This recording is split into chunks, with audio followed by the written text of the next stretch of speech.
Jadi ndak mengotak-ngotakan lah atau ras atau apalah ndak. Kalau dalam ketuhanan ya semua sama. Meskipun Dalam orang kejauhan juga sama. Kan hakikatnya menuju Tuhan. Iya, yang tunggal.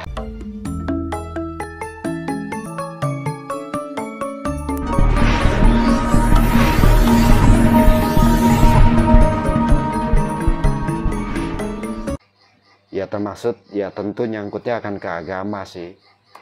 Jadi tiap agama punya kerajaan sendiri di langit dan di bumi. Kalau kita semesta bertasbih di jam-jam tertentu ada tandanya ya pasti ketemu seluruhnya. Tapi biasanya di sana emang kayak kita lagi sholawat, ndak begitu. Mereka tertib, tidak bersuara kecuali kalau lagi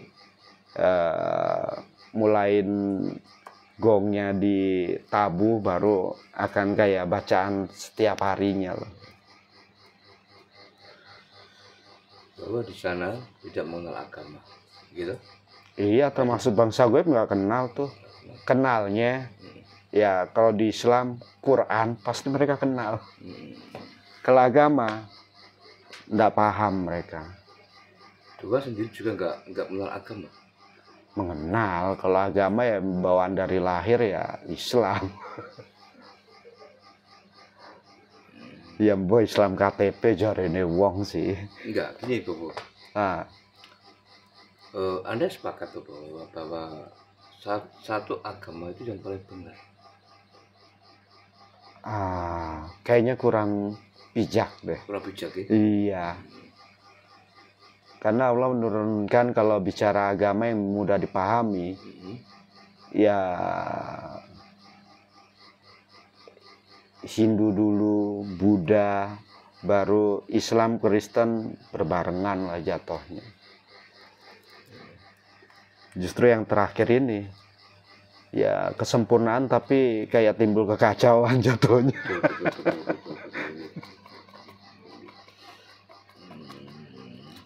Kesempurnaan tapi banyak Kekacauan. Ya malah ndak sempurna jatuhnya. Iya. Kalau semrawut apa ya? Iya, semrawut. Seharusnya kalau ngebahas ya yang tunggal ya sudah, ndak perlu pakai ada golongan-golongan lain. Semua satu, ya ketuhanan jatuhnya. Lebih bijaknya ketuhanan, karena ketuhanan meliputi keseluruhan penciptaan. Jadi ndak mengotak-ngotakan lah atau ras atau apalah ndak. Kalau dalam ketuhanan ya semua sama. Meskipun dalam orang kejauhan juga sama. Kan hakikatnya menuju Tuhan. Iya, yang tunggal. Jalannya masing-masing. Kayak gini perumpamaan. Iya, gimana itu? Kamu menuju Semarang. Tentunya teman kamu belum tentu lewatnya Tuban. Ya kan? Mereka bisa melalui Purwodadi. Intinya kan satu. Semarang. Jadi perjalanannya tuh kenapa harus diperseterukan? Itu hak masing-masing. Kalau dalam berketuhanan jatuhnya itu. Kita tidak peduli kamu mau lewat mana, judulnya kamu membawa kebaikan, berkah, atau kalau dalam Islam rahmatan lil alamin, ya monggo. Tidak peduli kamu mau kelompok mana. Selama tujuannya masih baik, oke. Tujuan tidak baik, ya kita mengingatkan. Terzolimi, terfitnah, tetap kita ingatkan. Dalam ajaran hukum alam 3 kali kita ingatkan. Tidak masih kita kena fitnah, baru hadirkan hukum alam, ya karma jatuhnya. Kita masuk ke garis takdir manusia itu. tinggal kita sambungkan, mempercepat. Ya yang buruknya sih, sisi buruknya spiritual. Kalau minta keadilan, malah mereka sengaja mancing biar terfitnah. 3 kali terfitnah berarti dia ada hak untuk, ya seperti tadi, menuntut alam, meminta keadilan. Jatuhnya itu. Mendingan memang benar sih, pengadilan manusia timbang pengadilan alam, ya pahit. Berketuhanan itu kan ada berbagai cara gitu. Jadi di sebelah Papua misalnya mau ke Semarang, kadang lewat jalur Pantura gitu. Jadi seperti itu kan, akan satu Semarang.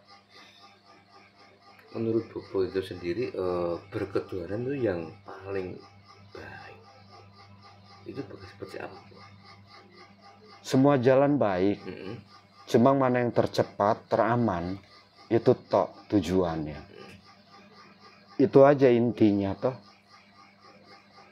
Tanpa harus lewat sono kejauhan lo, butuh waktu berapa, kayak menghina, ya enggak harus seperti itu.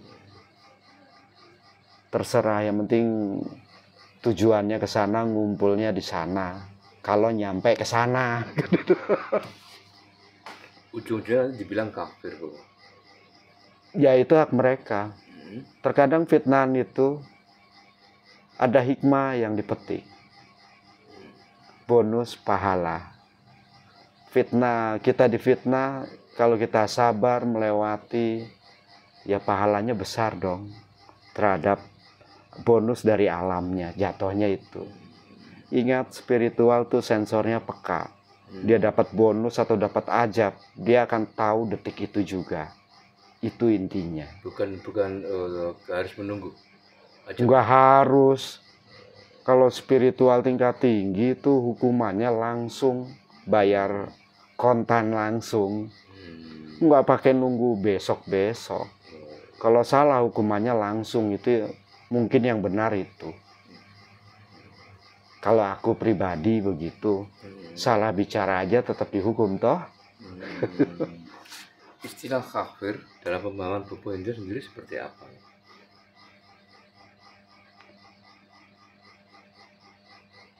Kafir, ya kekafiran itu yang fleksibel apa ya? Sebenarnya ya itu kan bahasa Islam sih. Sebenarnya orang cuma salah jalan tok. Jatuhnya salah jalan. Kayak kita dari Tuban menuju Semarang, deket kan lewat Pantura. Kenapa kita harus lewat selatan? Itu kan menyulitkan diri sendiri. Tidak cepat sampai tujuan. Hakikat kita sesungguhnya ya cepat sampai tujuan. Cari jalan yang mudah, jangan cari jalan yang ribet. Andai kata yang mudah ndak bisa dilewati, agak memutar sedikit, ndak ada masalah. Cuma tujuan yang tertunda, mundur.